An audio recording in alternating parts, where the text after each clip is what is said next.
For so long under the previous Liberal government, so many opportunities to foster economic growth across Northern Ontario were lost or ignored.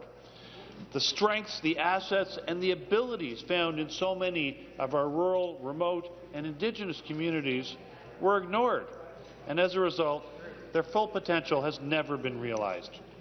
Our government must respect the people of Northern Ontario, and we must implement solutions that will allow all Ontarians to have more opportunities to create and expand their economic potential. Our government must continue to invest in programs and projects that will help Northern Ontario keep it competitive and current.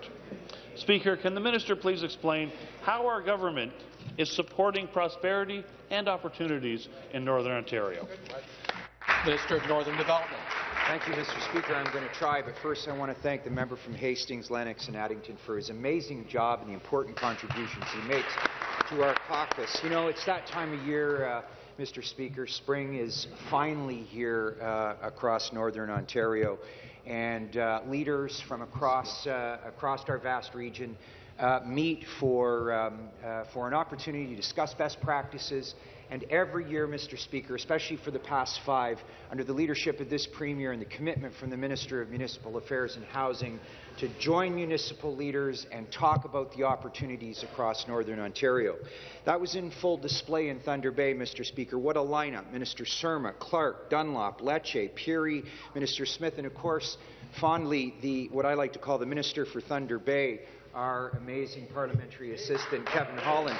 Mr. Speaker, we made a direct point to the importance of business expansion and development, and 179 job placements to the tune of $7.8 million. We're on fire up. Thank you very much. The supplementary question. Thank you, Mr. Speaker. I think I just heard $7.5 million. It's encouraging that our government is supporting common sense measures that will continue to build prosperity across Northern Ontario.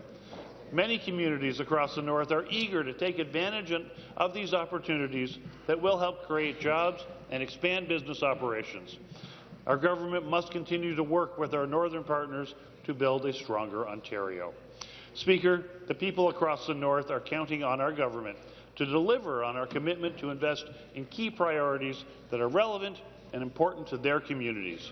Speaker, can the minister please expand on how our government is continuing to invest in projects that will strengthen communities in Northern Ontario?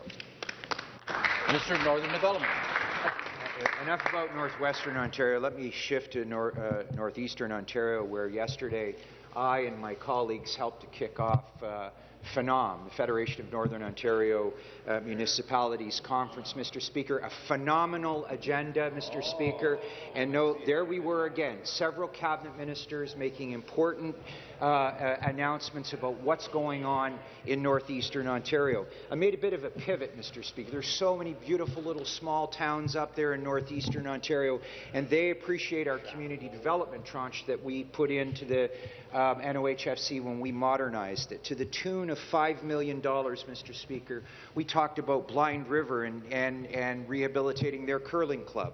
The Township of St. Joseph's rehabilitating a children's library, Mr. Speaker, and in Gore Bay upgrading the harbour front and making it more accessible. These are the things that matter, Mr. Speaker, to young families and retirees in our communities, good, hard-working families who want a great quality of life, and we remain committed to just that.